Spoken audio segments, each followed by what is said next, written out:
It's super compact. It's super vintage. It's an affordable way to get into medium format.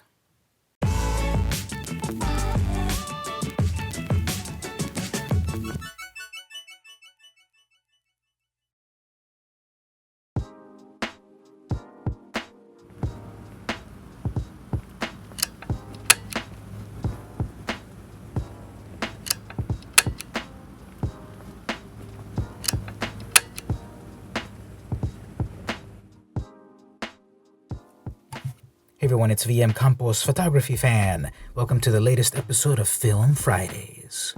This is a series where I talk about analog film photography on a Friday.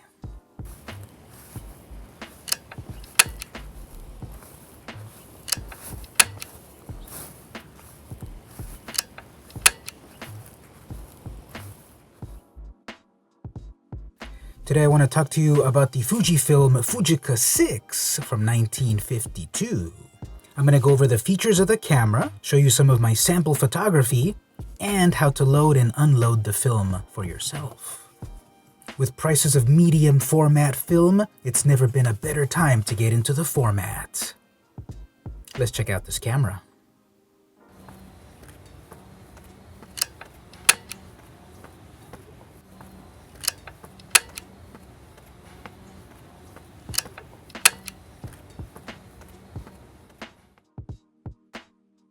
Alright, so the Fujica 6, there's several versions of this. Mine is from 1952 or so. It's got a beautiful style from the time, totally vintage, black and silver, beautiful. It actually fits in your pocket. In my regular old jeans, I can fit it in the back pocket. I just need to remember not to sit on it. It's barely the size of a 120 roll of film, so it's pretty compact.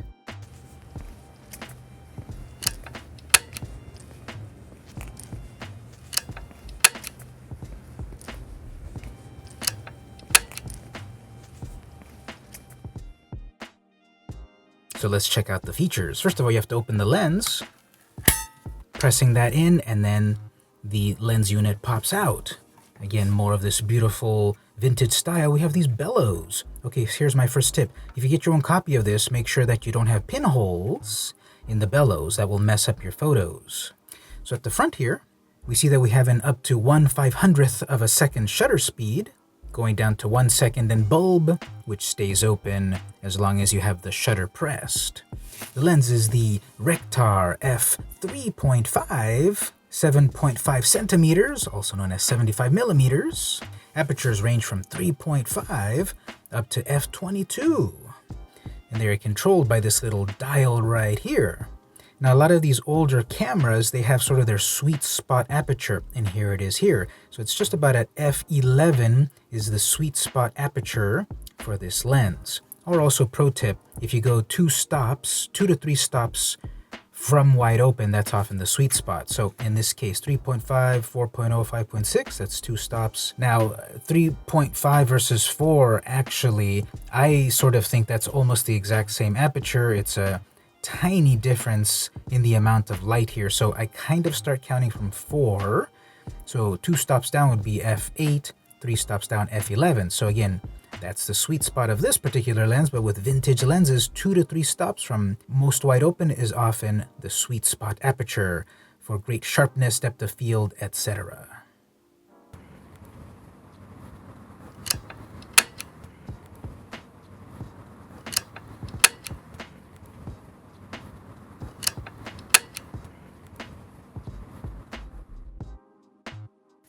Focus. You have this mechanism right here, which lets you focus all the way down from slightly less than 4 feet over to infinity, and it's got its own sweet spot as well. It recommends to place it here on this red dot. So for easy photography, f11-ish, and the red dot here, which is what, between 25 and 50 feet, no meter marks, is the hyperfocal distance to get a good amount of close to the subject, far from the subject, and everything in between somewhat focused. Now here's another pro tip with vintage cameras. Check the depth of field scale here. It will also reveal to you what they feel are their most optimal apertures. So 3.5, 8.0, and f16. If you put your aperture to any one of these three, these are often also the best apertures for a good amount of depth of field and blur and so forth. You have to match this up. So if we go with f8, and then we want focus of infinity here, hyperfocal will be at 25 feet, the most sharpest of all. But we'll have sharpness from 25 feet to infinity, as well as from about 10 feet to 25 feet.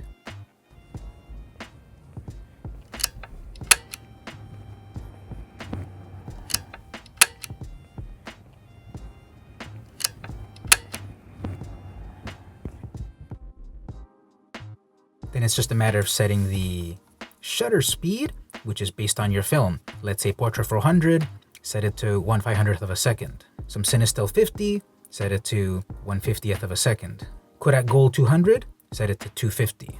And why do you need to know that? Because this is a completely mechanical camera, no light meter at all. You have to know the arcane secrets of photography, aperture, shutter speed, and ISO to take the perfect shot. But I just revealed to you my tips for your perfect settings to work with a mechanical camera like this. And just about any of them out there, they all operate under the same principles. Whatever your film ISO is, set it as the shutter speed. So here's some Portra 400. Actually, here's some expired Portra 400 that I'm rating at ISO 200. So I would set the shutter speed to 250. Now be aware that the little marker is right here for 250, not in the middle of the 250, but there's a little indicator right there. ISO is set. f16 would be the optimal aperture if you don't know on a sunny day. So we can set that there, f16.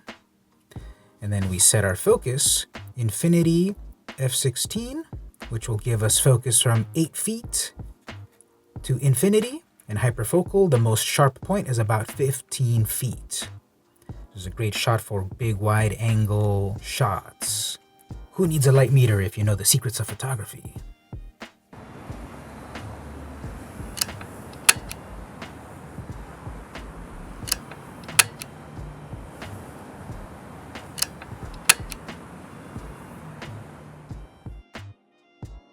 Then it's a matter of cocking the shutter, pulling this over here, we're ready to take the shot. Here's the shutter release, and we took the shot. Well, did you forget actually to wind to your next frame? Yep, completely mechanical. So you have to turn the dial over here to pull the film across the plane. You're gonna see through the window your frame numbers over here. And once you go to the appropriate frame number, then you do the whole dance of aperture, shutter speed, and focus. Cock it, take the shot. Now there's no protection for taking multiple shots on the same frame. Other cameras lock until you proceed to the next frame so you don't accidentally take shots on the same frame. So if you want to do multiple exposures, this camera, it's easy to do. We can use a flash with this unit. We've got a cold shoe. So you put your flash here, you connect it to the sync port, which is actually not the standard PC port that is common nowadays. It's the older Kodak port. So that's a little bit of a downside. But if you really want flash photography, you'll get the right cable for it.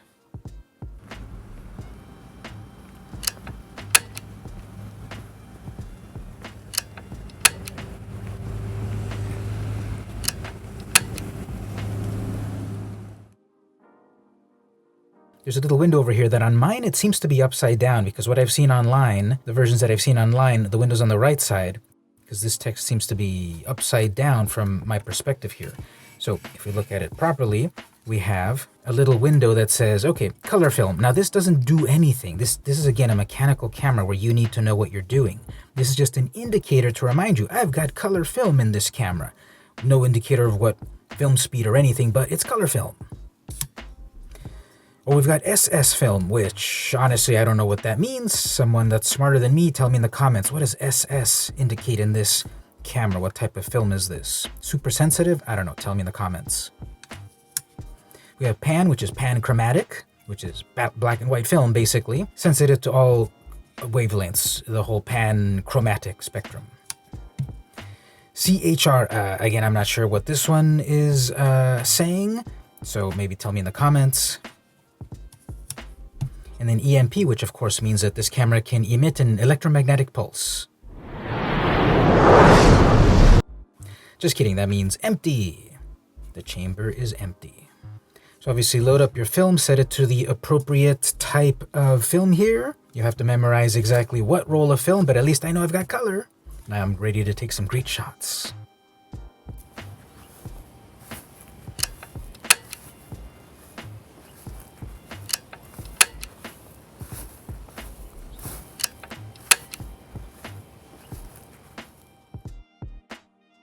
All right, one more thing before we load up the film. If you don't want to rely on the classic rules of shutter speeds and so forth, you can get yourself a light meter. I really like this one. Now, this is not sponsored by Kex, but I like the Kex light meter. This is a digital light meter.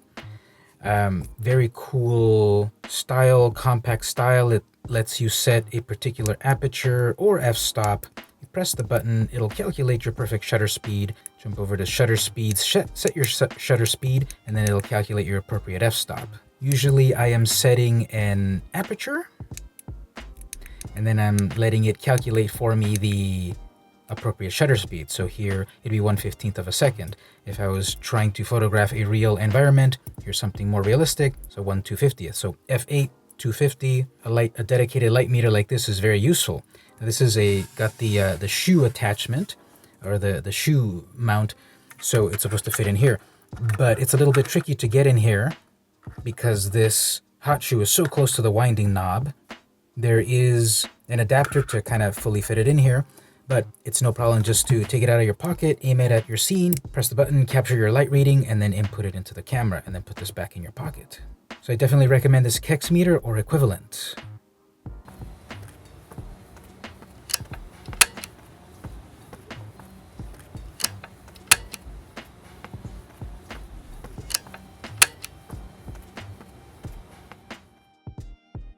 All right, let's talk about loading some film. So I've got some Kodak Portra 400 VC. This is an expired film. They don't make this anymore, actually. There's no more VC, which is vivid color. This is not going to be too vivid either. This one expired in 2008, which really feels like it wasn't that long ago, but yeah, that was a while ago.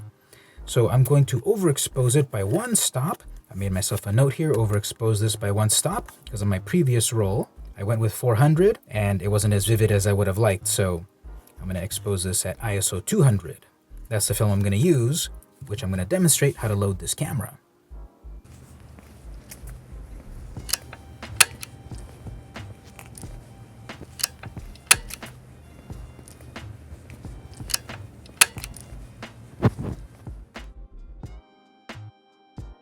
First of all, I'm going to close up the front element. Make sure your focus is all the way to infinity, or else the lens will hit the rest of the body. So make sure you're all the way closed there. It doesn't really matter which aperture you're at. Set that to whatever.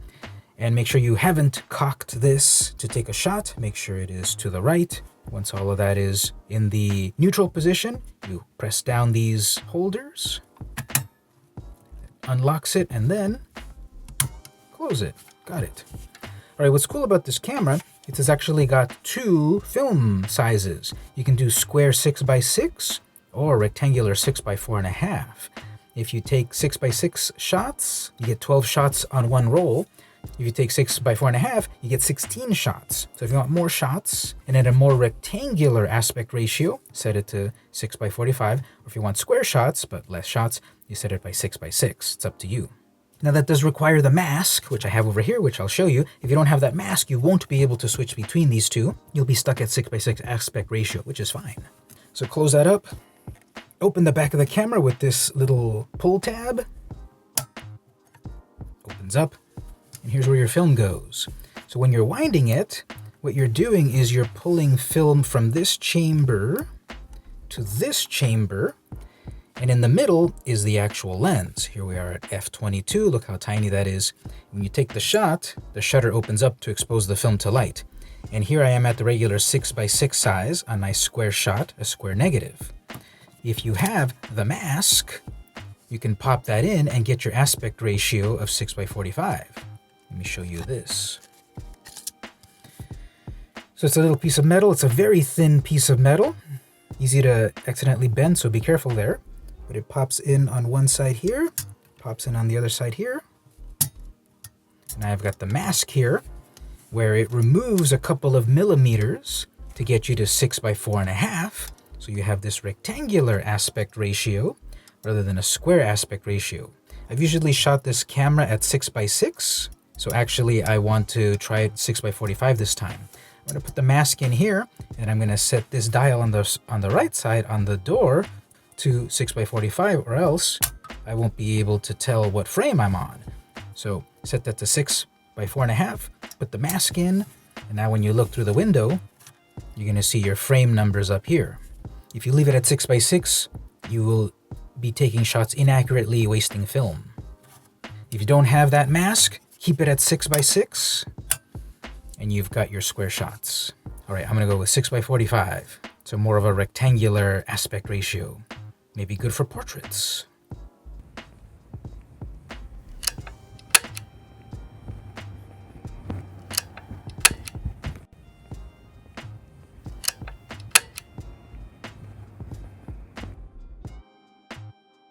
Loading the film. Make sure you've got a take-up spool where you're going to pull the film into. This can be removed by pulling this tab down here, and then that's removable. So if you don't have one of these, ask your local photo lab. They've got millions of them floating around. This has some teeth. Put that in there. What I like to do is sort of give it a turn here to make sure it's grabbing it, and then pull this out here. Pop it in there, and that one's just going to be loose. That one doesn't have teeth. This one has teeth at the top, and then that turns. So that's correct. So I need to do something similar on this side. Push the roll of film onto the top so that it grabs it here. Pull this out, and the film will be loaded like this. This is again the 400 VC Vivid Color, which they don't make anymore. All right, so depending on the camera, you need to look at your own camera to see how this goes in, but this tab over here is what's going to need to be attached to the take-up spool over here. So obviously putting it over here is going to be wrong because it's going to pull over and you're going to be pointing the film in the wrong direction. The film will be exposed on this side, which is the paper. The film is on this side under the paper. So make sure this is properly. Yeah, it's going to be upside down. Your photos are going to be upside down. Yeah, you just flip them over and you're good. Anyway, so you're going to pull it over from the film chamber to the take-up spool.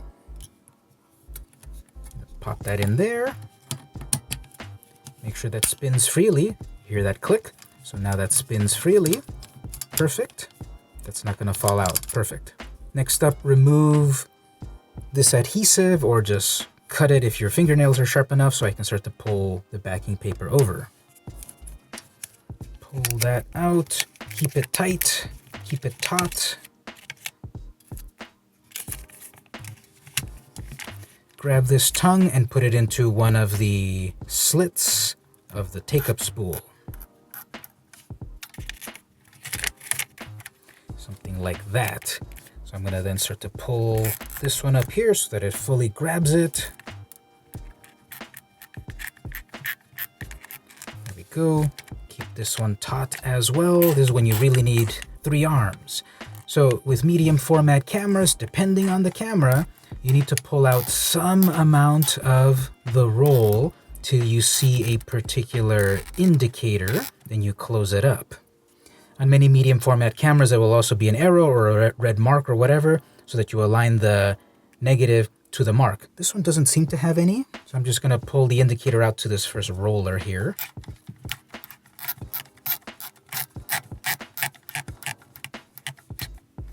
Here we go. So that those arrows, I'll just pull them out somewhere around there. That should be fine.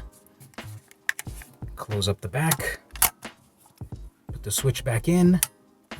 And now open up the window and continue to turn until you start to get the information of what frame you're on. There goes those arrows. Keep pulling it. You're going to see a variety of markings depending on the roll of film. Be careful, number 1 could be easy to lose. Many manufacturers write the number 1 in a really dumb way that it doesn't even look like a number 1, so be careful. Now, here I am, I'm starting to see arrows. I have the 4x5 mask. I have the window open to show me the 4x5 aspect ratio. There's one arrow. There's another arrow. Some more lines here, okay. Keep going. All right, so on this particular roll, you're gonna see the word Kodak, and then you're gonna see your frame number. Again, depending on your roll of film, I kind of like the lomography one a little bit better, but it's a little bit more obvious you're coming to the next number. But okay, keep going a little bit more. There we go. That is a number 1, which doesn't quite look like a number 1 to me. I don't know why they didn't put the, actually make it look like a number 1. That just looks like some kind of frame indicator or something, but that's frame 1, shot number 1. So close that up there. Ready to take photos. The film is in the right place. It's right behind the lens, and I'm ready to take shots. So I need to set up the aperture, shutter speed, focus, cock the shutter, take the shot, and then advance to the next shot and keep doing this 16 times because I get 16 shots on a roll of 120 film at 6x4.5. Looking through the viewfinder here, again, there's no focus indicator. As you set your focus over here, this is not affecting what you're seeing here. This is not a rangefinder. It's simply a viewfinder. You look through it here to see what your view is, but you still better know how to gauge distances or follow the tips and rules of using the depth of field scale here. Again, if I've set this up according to my Keck's light meter at f8 with 2/50th of a second, then to get things into focus, I just need to move these lines, f8 right here, infinity. So from infinity, f8, over to just under 15 feet, f8, all of that will be in pretty good focus. And the most focused thing will be at 25 feet. If I know that I'm exactly 10 feet from something, maybe I use a ruler or whatever, well, I set that indicator, we're at 10 feet. And at f8, things slightly below 8 feet and up to 15 feet should be in good focus, with 10 feet at hyperfocal, the most focused. If something is even closer, setting this at f8, 4 feet, f8 slightly past 5 feet, so right at around 4.5 feet will be the most focused subject if I'm at f8. If I'm using f16 and set my distance here to f16, 4 feet, things between 4 feet up to about almost 8 feet will be in focus, with things slightly past 5 feet in the most focus. This is for your close-ups. If you're doing landscapes and such, okay, things that are 50 feet away will be in focus all the way down to about 7 feet away, and the most in focus will be at around, 11 feet or so. So it definitely takes some getting used to using this vintage style of zone focusing, but with some practice it makes sense, and you'll become an expert in vintage camera photography.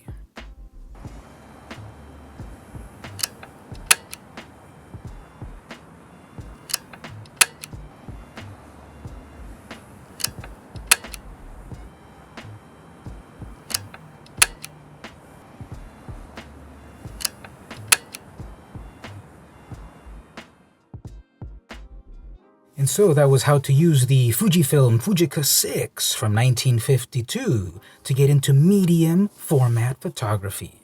These cameras are cheap and plentiful on eBay, still in wonderful condition. They work perfectly. Just make sure you get one with bellows that are not punctured.